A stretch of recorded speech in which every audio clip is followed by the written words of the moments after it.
Hello friends, welcome to Book Bites. Today we'll talk about The Courage to be Disliked by Ichiro Kishimi. The Courage to be Disliked by Ichiro Kishimi and Fumitake Koga is a deeply thought-provoking and transformative book based on the psychological philosophy of Alfred Adler, one of the three giants of modern psychology along with Freud and Jung.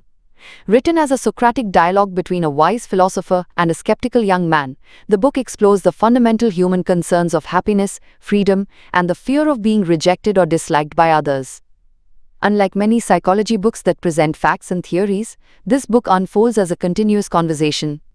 The young man voices common doubts, frustrations, and modern anxieties, mirroring what many readers feel. The philosopher gently but firmly responds, explaining Adlerian psychology in simple yet profound terms. This back and forth makes the ideas both accessible and relatable, while also encouraging deep introspection. At the heart of the book lies one powerful message: you are not controlled by your past, and your life is truly in your hands. Unlike Freud's deterministic view, where past trauma and subconscious urges define you, Adlerian psychology asserts that people are not driven by their past, but instead move toward goals they've chosen, often unconsciously. This means we have the freedom and responsibility to change, no matter our background or experiences. Another bold assertion in the book is that all problems are interpersonal relationship problems. From career stress to low self-esteem to fear of judgment, the root of most suffering lies in how we perceive and interact with others. The desire to be liked, to fit in, or to meet others' expectations often robs us of the courage to live our true selves. The philosopher insists that only by giving up the need to be accepted by everyone can we achieve real happiness and freedom.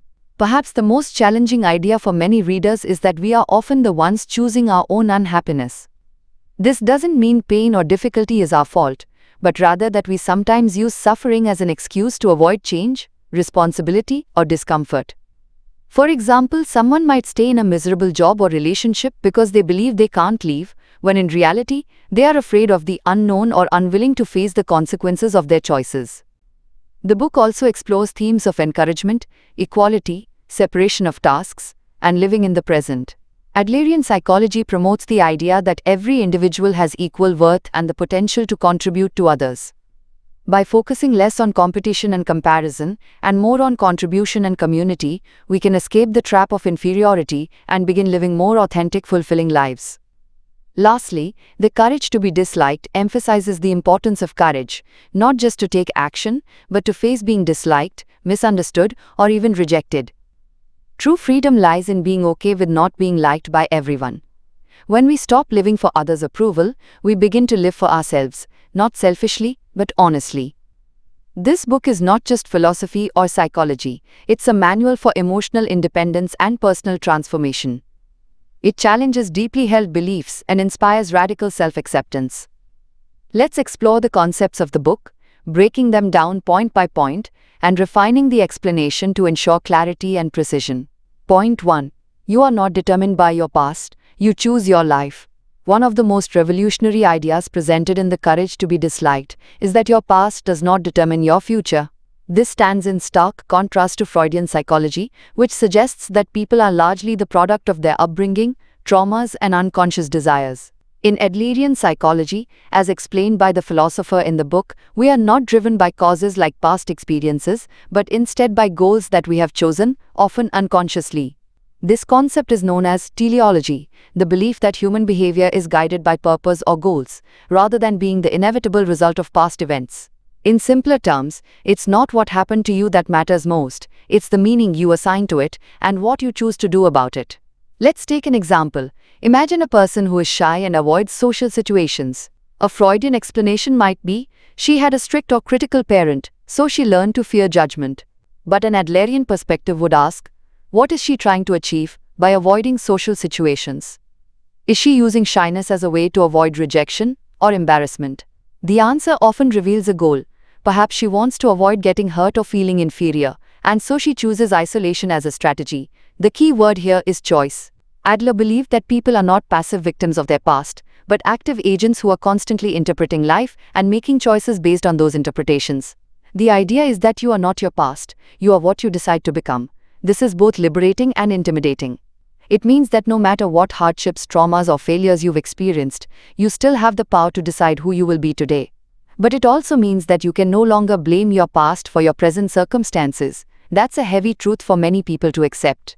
In the book, the young man is resistant to this idea. He argues that some people suffer so deeply that they can't simply choose to move on. But the philosopher counters by saying that holding on to trauma, fear, or anger is often a choice we make to avoid the responsibility of change. For example, someone might say, "I can't trust anyone because I was betrayed in the past." But in reality, they may be using that past betrayal as an excuse not to take the risk of trusting again. Adlerian psychology does not deny that pain or hardship exist, it simply emphasizes that how you respond to it is up to you. You can decide to rewrite your story. This viewpoint shifts your identity from one of a product of your environment to one of a creator of your future. Instead of being controlled by your upbringing, your failures, or your scars, you take ownership of your current direction. That's why this point is so foundational. Without embracing it, none of the other lessons in the book would hold the same power. Furthermore, this perspective frees you from limiting labels. Often we say, "I'm not good at that," or "I've always been this way." But those statements are not truths, they are choices. You can choose to act differently, speak differently, pursue a new goal, or change your attitude at any time. To fully embrace this point is to accept one of the most empowering ideas of Adlerian psychology. Your past is not your fate. Your choices define your life. And when you understand that you are the one choosing consciously or unconsciously, then real freedom and transformation become possible. Point 2. All problems are interpersonal relationship problems. One of the boldest and most profound claims in The Courage to be Disliked is this: all problems are interpersonal relationship problems. According to Adlerian psychology, nearly every difficulty we face in life, whether it's anxiety, self-doubt, depression, or even a sense of meaninglessness, can be traced back to how we perceive and interact with others. This perspective may seem exaggerated at first, but as the philosopher in the book explains, the root of many internal struggles lies in the fear of being rejected, judged, or unloved by others. In other words, our biggest emotional wounds often revolve around how we are seen, accepted, or treated in social contexts. And conversely, our greatest joys and fulfillment often come from meaningful human connection. Let's take some real-life examples. A person might feel anxious about public speaking, not because of the act itself, but because of the fear of judgment from others. Someone might avoid pursuing their passion, not because they lack skill, but because they fear failing in front of others. A teenager may act out, not out of anger alone, but to gain attention or status among peers or parents. Even problems that seem personal, like low self-esteem, often arise from comparisons with others or the belief that we are not meeting social standards. According to Adler, the problem is not within us, it's within the relationship between us and others. This point encourages a radical rethinking of how we view our problems. Instead of internalizing issues and thinking something is wrong with us, we're invited to look at the relational context. Am I comparing myself to someone else? Am I trying to meet someone else's expectations? Am I afraid of how others will react? When we begin to understand that our emotional struggles often come from how we position ourselves in social settings, we can start to untangle the mental knots we've tied. For instance, the need to be constantly praised, the fear of criticism, the habit of people-pleasing, these are all relationship-based patterns that prevent authentic living. One of the solutions offered in the book is the practice of task separation. This means understanding which responsibilities are yours and which belong to others. For example, your task is to speak honestly and with effort. It is not your task to control how others receive it or whether they like you. When you start to separate tasks, you release yourself from the burden of trying to manage others' reactions. This doesn't mean we stop caring about people, it means we stop being controlled by their opinions. That's where the courage to be disliked comes in. If all problems stem from relationships, then the path to freedom comes from changing our orientation toward those relationships. Not by cutting people off or being indifferent, but by being authentic, even if it risks disapproval. Moreover, Adler emphasizes community feeling or social interest, the idea that happiness arises not from dominating others or being better than them, but from contributing meaningfully to a shared life. When we live in cooperation rather than competition, we reduce feelings of inferiority and increase mutual respect. Our relationships become sources of joy rather than anxiety. This principle also encourages emotional resilience. If we understand that many of our struggles stem from external expectations, we can stop internalizing them. we can choose to be less reactive and more centered. We begin to recognize that our worth is not determined by others, and that we can build relationships based on mutual trust rather than fear or approval seeking. To sum up, this point challenges us to shift our thinking. Our inner world is deeply influenced by our outer relationships. If we want to find peace, clarity, and happiness, we must examine not just our feelings, but also how we relate to others, and learn to set ourselves free from the invisible chains of approval, comparison, and fear of rejection. Point 3. Happiness is found in contribution, not competition. One of the most enlightening and counterintuitive ideas in The Courage to be Disliked is that true happiness comes not from competing with others or seeking superiority, but from contributing to others' well-being and finding our place within a community. This idea is rooted deeply in Alfred Adler's belief in community feeling or social interest.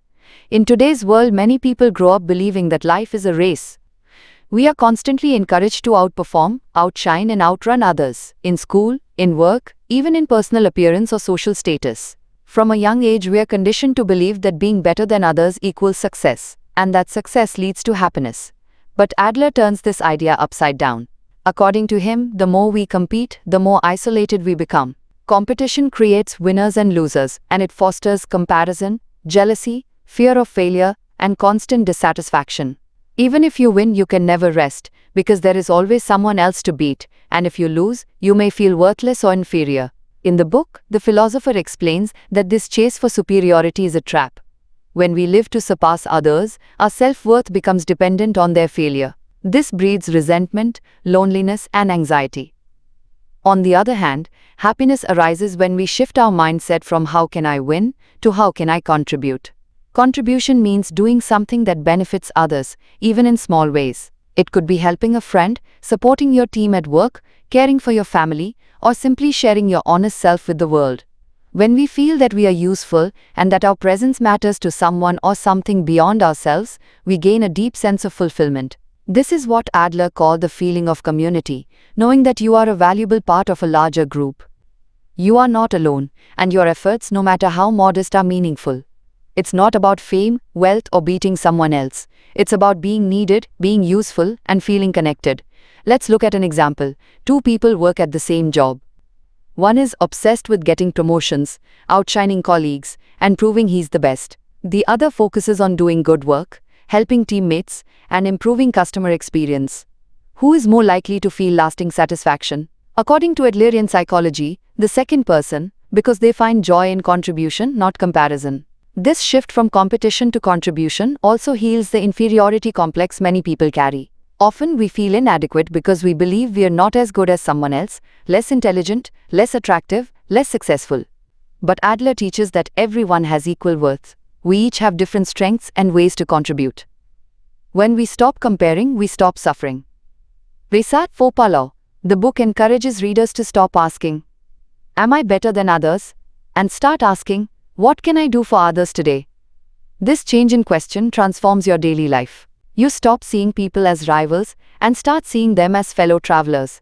You become more empathetic, generous, and at peace. Importantly, contribution isn't about martyrdom or self-sacrifice. It's about authentic expression, bringing your natural talents, kindness, and presence to the world. Whether you're a teacher, an artist, a parent, or a friend, your contribution matters, not because it's spectacular, but because it's genuine and helpful. To wrap up, The Courage to be Disliked invites us to abandon the exhausting race of comparison and competition.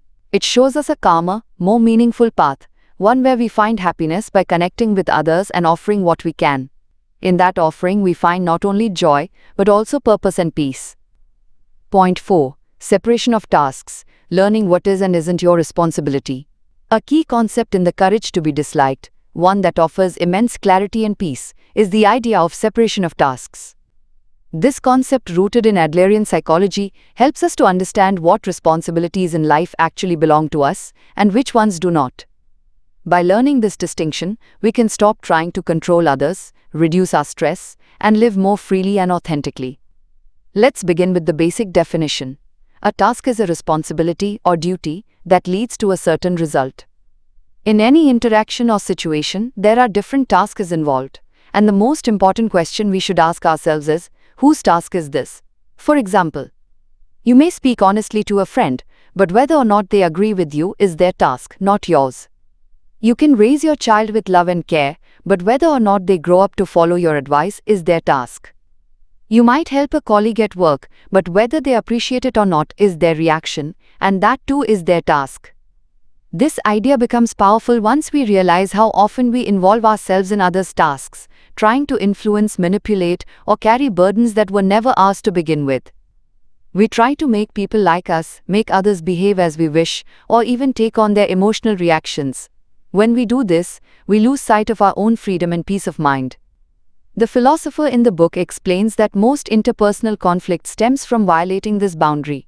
When we intrude into others' tasks or allow others to intrude into ours, we create confusion and frustration. Imagine a parent forcing a child to follow a certain career path, or a boss expecting an employee to read their mind. These are violations of task boundaries, and they breed resentment and pressure. Let's take a deeper look at how to apply this idea in daily life. Suppose you are a teacher. Your task is to teach clearly, respectfully, and with effort. But whether your students study or succeed is their task. If you begin to worry constantly about whether they perform well or if they like you, you are stepping into their zone. And when you do that, you carry stress that doesn't belong to you. Vasudol lama, avel kirale, minvele. This doesn't mean we stop caring, it means we care without controlling. We act sincerely, give our best, but detach from the outcome that lies outside our responsibility. This approach reduces anxiety and gives you mental clarity. You stop living in others' heads and return to your own space. Similarly, if someone dislikes you or misunderstands you, it's not your job to fix their perception unless you've done something genuinely wrong. Trying to be liked by everyone or needing constant approval is one of the biggest traps in life. By recognizing that others' opinions are their task, you reclaim your inner power. This concept also empowers relationships. If you try to solve your partner's emotional issues or force them to behave a certain way, you're taking over their task. A healthy relationship is built when each person takes care of their own tasks and supports each other without control. Adlerian psychology emphasizes that freedom comes from accepting boundaries. When you know what's yours and what isn't, you stop wasting energy on things beyond your control. You become less reactive and more grounded. You start doing things not for praise or avoidance of criticism, but because they are right and meaningful for you. This also leads to genuine self-respect. When you focus only on your tasks, you build your actions and life on values, not external rewards. You stop being a puppet to others' reactions and start becoming the author of your life. To summarize, separation of tasks is about identifying what truly belongs to you.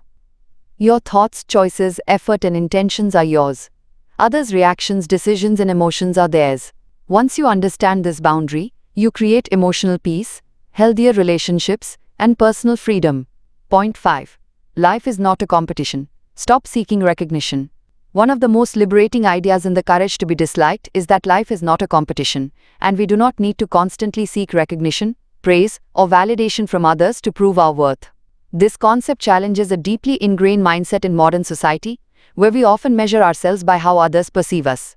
Let's begin with the source of this competitive mindset. From childhood, many of us are conditioned to chase approval. We are rewarded when we behave well, praised when we perform, and compared with others, be it through grades, sports, or achievements. Over time, we begin to believe that our value depends on others noticing and approving of us. But this belief system creates a prison. When your self-worth is tied to recognition, you become a slave to external opinions. You shape your actions, appearance, and even your dreams based on what will earn the most applause. As a result, you lose touch with your authentic self. The philosopher in the book explains that when we act for the sake of being recognized, we are no longer living our lives. We are performing. This leads to a constant fear of judgment. What if others don't approve? What if I fail in front of them? What if I'm not seen as special? These thoughts generate anxiety, low self-esteem, and an endless need to prove ourselves. Adlerian psychology, however, proposes a freeing alternative. Stop seeking recognition. Instead, live according to your own values. Focus on contribution, on doing what is meaningful to you, not what looks impressive to others. Once you do this, you become truly independent and at peace. Imagine an artist who creates art just to express their feelings without worrying about likes or sales. Compare them to someone who only paints what sells. The first person may not be rich or famous, but they are authentic and fulfilled. The second may gain recognition, but they are trapped in others' expectations. The book invites you to ask, why am I doing this? If your answer is to be liked, to be admired, or to prove something, then you are acting from a desire for recognition. Adler encourages us to shift that motivation. Instead of asking, how do I appear? Ask, am I being true to myself? This also applies to failure. Many people fear failure because of how it will be perceived. But when you stop needing recognition, failure loses its sting. You can see it as a learning experience, not a humiliation. You're no longer acting for an audience, you're acting for growth. Let's look at another example. A student who always ranks second in class begins to feel inferior and frustrated. They don't enjoy learning anymore because their motivation is recognition, not knowledge. If that student realizes that life is not a race and that their learning is their own journey, they can regain their joy and curiosity. By dropping the need to be better than others, you also become more compassionate and connected. You stop seeing people as rivals. You no longer feel threatened by others' success or superior when they fail. You start appreciating people as fellow travelers with unique paths.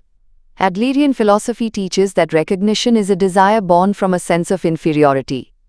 When you already feel that you're not enough, you look outward to be told you are.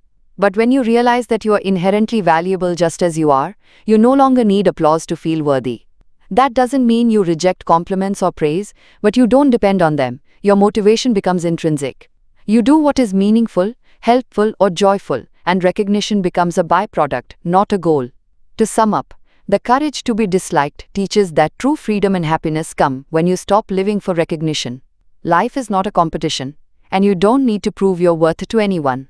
You are enough already, and once you believe that, you can live more peacefully, honestly, and courageously. Point 6. The importance of self-acceptance. Embrace your imperfections. A central theme in The Courage to be Disliked is the importance of self-acceptance. The book argues that in order to live a fulfilling and meaningful life, you must learn to accept yourself, imperfections and all. Instead of striving for an idealized version of yourself or constantly seeking to be someone you are not, the book encourages embracing your authentic self without the constant need for self-improvement or perfection. At the heart of this concept is a powerful idea: you are enough just as you are. Many people live with a sense of inadequacy, constantly chasing after the idealized versions of themselves that society or their internal standards have set. These ideals are often unrealistic and unattainable. The result is a cycle of perpetual dissatisfaction, guilt, and frustration. This pursuit of perfection often leads to a sense of failure because no one can ever live up to the impossible standards they set for themselves. Adlerian psychology emphasizes that imperfections are not something to be ashamed of. They are part of being human. Instead of trying to be flawless or to meet impossible expectations, true happiness lies in accepting yourself as you are, flaws and all. This is the essence of self-acceptance, acknowledging your strengths, weaknesses, mistakes and limitations without judgment or self-condemnation. For example, a person might struggle with self-acceptance because they believe they aren't good enough at their job, don't look the way they want to, or can't manage their emotions as effectively as others. The philosopher in the book advises that instead of viewing these as personal failures, we should recognize them as part of the human experience. Everyone has their strengths and weaknesses, and self-worth does not depend on being flawless. It's okay to have flaws as long as we are aware of them and learn to live with them constructively. Adler emphasizes that self-acceptance is not about complacency or resigning oneself to mediocrity. It's not about giving up on improvement or personal growth. It's about recognizing that perfection is unattainable and that the pursuit of it often leads to unnecessary suffering. The key is to shift focus from constantly striving to meet an idealized version of yourself to accepting yourself as a work in progress. Instead of trying to be someone else or being obsessed with how others perceive you, you can work toward growth from a place of compassion, understanding, and patience with yourself. Let's consider the concept of failure. Many people are afraid of failure because they associate it with personal inadequacy. They view failure as evidence that they are not good enough or that they are inferior to others. However, self-acceptance involves seeing failure differently. Instead of internalizing failure as a personal flaw, it can be viewed as a natural and necessary part of the learning process. Failure isn't something to be avoided at all costs. It's an opportunity to learn, adjust, and improve. Adler argues that we should stop comparing ourselves to others, because comparison leads to feelings of inferiority or superiority, both of which are harmful. When we focus on being better than others, we forget that we are all on our unique life paths, with our own strengths and weaknesses. Self-acceptance is about focusing on your own journey and understanding that you are not defined by external standards or comparisons. This doesn't mean that we should be passive or not seek to improve. The difference lies in the motivation. Self-acceptance allows for growth without the pressure of being perfect. It enables you to embrace who you are and understand that being human means experiencing both success and failure. By letting go of the need for external validation, you can focus on living a life aligned with your values, not someone else's expectations. Moreover, the book suggests that the process of self-acceptance allows us to form deeper, more genuine relationships with others. When we accept ourselves fully, we stop projecting false images or trying to impress others. We become comfortable in our own skin, which allows us to connect with others on a deeper level. This authenticity fosters mutual respect, empathy, and genuine connection.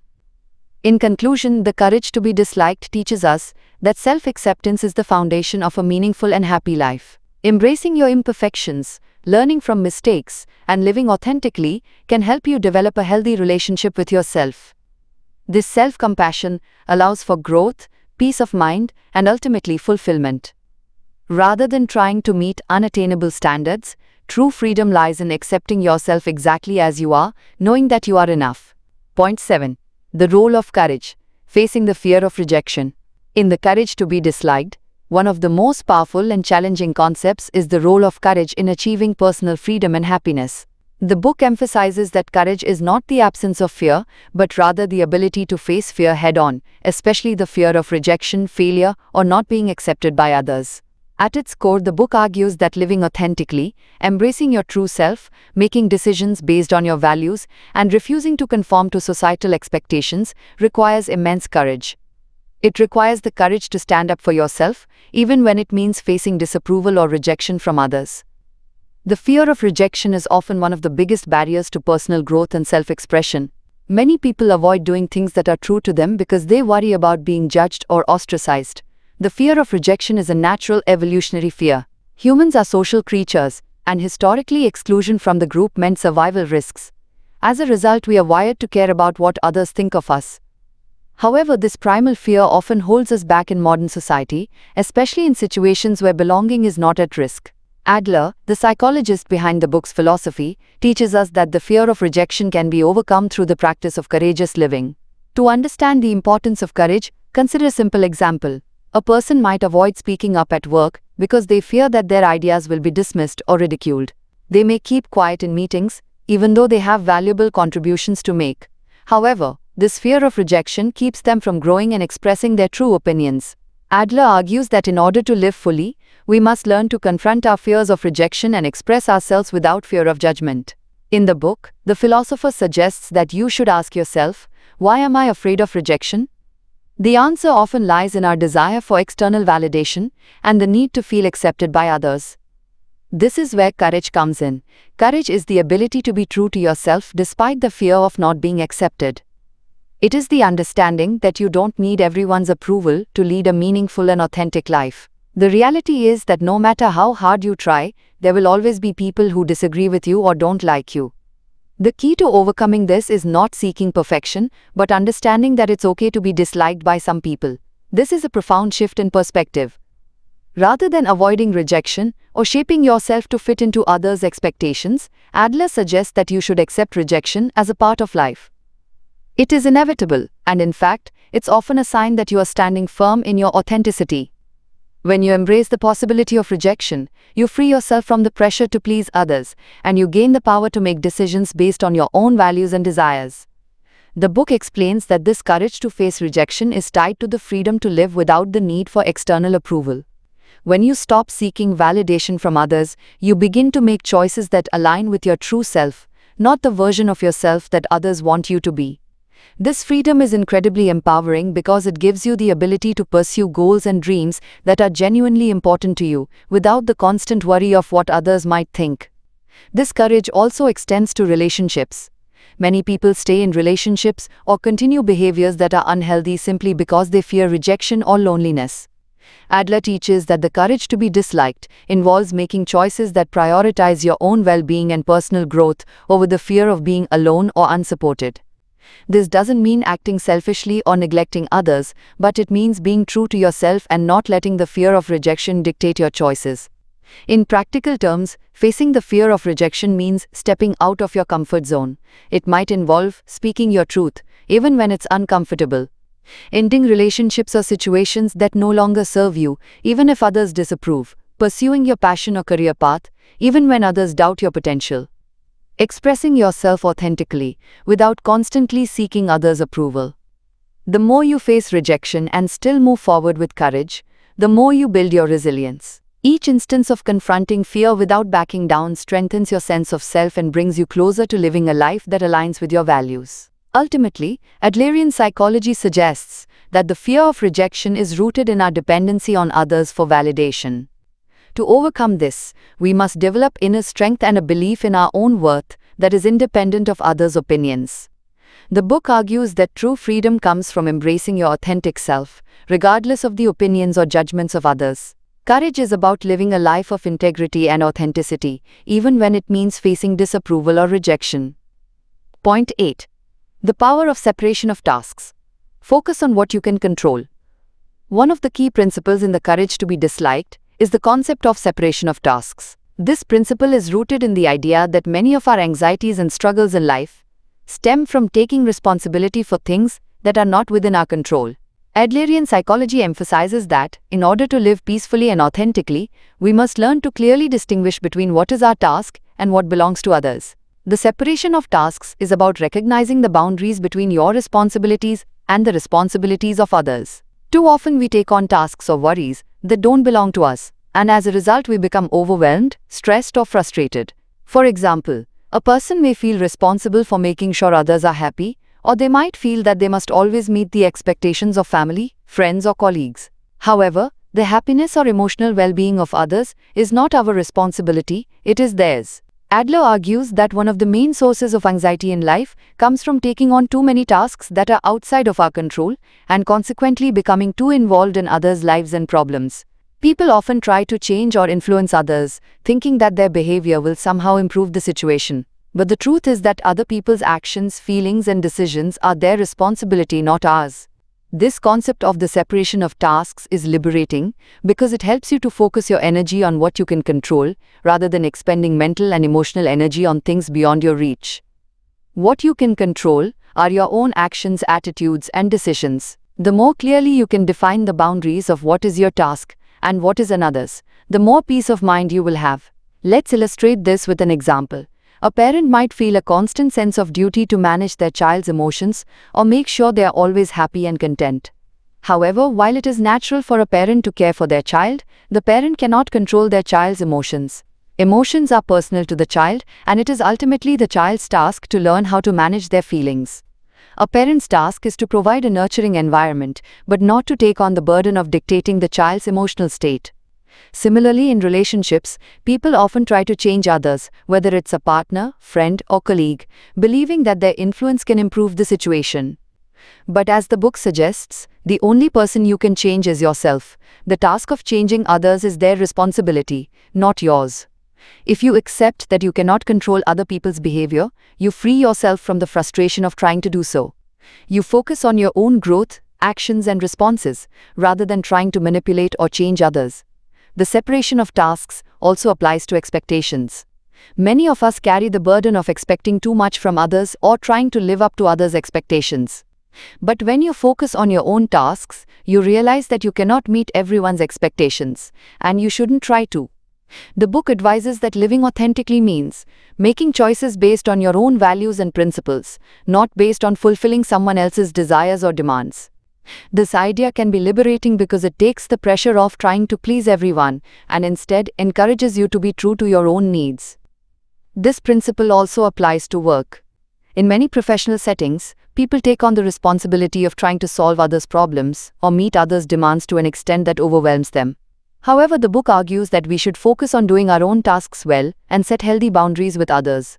It's important to recognize that we cannot control how others behave or what they expect from us, but we can control our response to these situations. When we acknowledge our limitations and accept that certain things are beyond our control, we free ourselves from unnecessary stress. One of the most powerful aspects of the separation of tasks is how it allows you to embrace personal responsibility without feeling overburdened. When you accept that your actions are your responsibility, you let go of the need to blame or control others. You can focus on improving yourself and being the best version of yourself without constantly worrying about how others perceive or react to you. To summarize, the separation of tasks encourages us to 1. Recognize and respect boundaries between our tasks and others' tasks. 2. Focus on what we can control, which is our own thoughts, feelings, and actions. 3. Let go of the need to control or change others, and accept that other people's lives and decisions are theirs to manage. 4. Release the pressure of fulfilling others' expectations and make choices based on your values and goals. By practicing the separation of tasks, you reduce your anxiety, frustration, and feelings of being overwhelmed. You start to live with more peace of mind and personal integrity, and you gain the freedom to focus on what truly matters in your life. Point 9. The importance of contribution, living for others. One of the central themes in The Courage to be Disliked is the concept of contribution, the idea that true happiness and fulfillment come from living for the benefit of others, not for self-centered gain. This notion may seem counterintuitive, as modern culture often teaches us to pursue our own individual desires and goals, often at the expense of others. However, Adlerian psychology suggests that the key to a meaningful life lies in contributing to others' well-being, engaging in acts that promote the greater good, and finding purpose in the way we serve the community. The book presents the idea that humans are inherently social beings, and that our deepest fulfillment comes from forming meaningful relationships and being of service to others. When we think of our lives as being interconnected with others, we are more likely to focus on the well-being of those around us, rather than chasing after personal accolades, wealth, or status. The desire to contribute, whether to family, friends, colleagues, or society at large, gives our lives a sense of purpose. Adler points out that happiness is not about accumulating wealth, possessions, or accolades. Instead, it is about creating meaningful connections and contributing to the lives of others. This principle is a crucial departure from the prevailing self-centered mentality that dominates much of society. It challenges the Western individualistic mindset that encourages people to look inward and focus on self-interest, to instead consider how they can use their talents, time, and energy to positively impact the world around them. A good example of the concept of contribution can be seen in the context of parenthood. The role of a parent is one of the ultimate examples of contribution. Parents are not only responsible for providing for their children's basic needs, but they are also tasked with teaching their children valuable life skills and guiding them toward becoming emotionally healthy, responsible adults. Parents find meaning and purpose in giving to their children without expecting anything in return. This selfless act of giving is not a sacrifice, but rather an integral part of the meaning-making process. Parents understand that their contribution is what shapes the next generation, creating a legacy of values, love, and care. Moreover, Adler suggests that contribution should not be driven by the expectation of recognition or rewards. True contribution is rooted in a sense of altruism, where you give simply for the sake of giving, without the expectation of receiving something in return. The book emphasizes that when you give without the need for validation, you experience genuine satisfaction. This selfless attitude builds stronger relationships and creates a sense of community, as people begin to feel connected through shared acts of goodwill and care. However, Adler acknowledges that there can be a misunderstanding of what contribution means. Some people might think that contributing to others involves self-sacrifice, putting the needs of others above their own well-being. This is where the idea of balance becomes essential. While it's important to contribute to others, it's equally crucial to take care of your own needs and maintain your personal boundaries. Self-care is not selfish, it is a necessary component of being able to give to others. You cannot pour from an empty cup, and Adler reminds us that a healthy balance between caring for yourself and contributing to others is key to a fulfilling life. Workplaces, for example, can benefit immensely from a culture of contribution. A workplace built on mutual respect, cooperation, and the idea of contributing to each other's success is much more harmonious than one centered solely on individual success. When employees feel that they are contributing to a common purpose, they are more motivated, engaged, and satisfied in their roles. Similarly, communities thrive when people focus on mutual support and collective progress. People who contribute to their communities, whether by helping a neighbor, volunteering, or simply offering emotional support, create a network of individuals who feel connected and empowered to improve their lives. In relationships, the principle of contribution encourages us to move away from expecting others to meet all our needs. Instead, it invites us to think about how we can be a source of support, care, and kindness to those around us. Whether it's in a romantic partnership, friendship, or family dynamic, the question is not what can I get from this relationship, but how can I contribute to this relationship. This approach strengthens relationships, builds trust, and creates an environment where both parties feel valued. Adler also explains that contributing to others doesn't necessarily mean performing grand gestures. Small, everyday acts of kindness, whether it's offering a listening ear, helping someone with a task, or simply being present for a friend in need, contribute to the overall sense of well-being and connection. These simple gestures are often more meaningful than any material gift or external recognition. In summary, the principle of contribution and the courage to be disliked teaches us that the purpose of life is not to pursue self-interest at the expense of others, but to find meaning through giving, helping, and being part of something larger than ourselves. Whether through familial duties, professional roles, or community engagement, contributing to the welfare of others enriches both the giver and the recipient. When you shift your focus away from what you can get and instead direct your energy toward what you can give, you will find a deeper sense of fulfillment, connection, and happiness. Point 10. The courage to be disliked, embracing freedom by living authentically. The final concept discussed in The Courage to be Disliked is the importance of living authentically and the freedom that comes with embracing the possibility of being disliked. This principle is perhaps one of the most radical and challenging ideas in the book. It asks us to reject the constant need for external validation and embrace the courage to live according to our own beliefs and values, even if it means not pleasing everyone. Adlerian psychology underscores the idea that much of human suffering arises from the desire to seek approval from others and conform to societal expectations. People often find themselves suppressing their true selves in order to fit in or to be liked by others. The constant effort to please everyone, to seek approval, and to be seen in a favorable light can lead to frustration, anxiety, and a sense of living inauthentically. Living authentically means aligning your actions, choices, and behaviors with your true self, your values, beliefs, and desires, rather than adopting personas or behaviors just to gain acceptance from others. It requires the courage to stand firm in your own truth without being swayed by the opinions of others. The book highlights that authenticity is a path to true freedom. When you live authentically, you no longer feel enslaved to the opinions of others or the need to live up to their expectations. You are free to make decisions based on what is right for you, not what is expected or approved by others. Freedom comes when you stop caring about being liked all the time. This idea is deeply rooted in Adler's concept of individual psychology, which emphasizes that each person is responsible for creating their own life. This autonomy is crucial because it allows individuals to shape their own identity, take ownership of their actions, and live with integrity. When you stop seeking constant validation, you gain a sense of inner peace, and your self-worth becomes independent of others' opinions.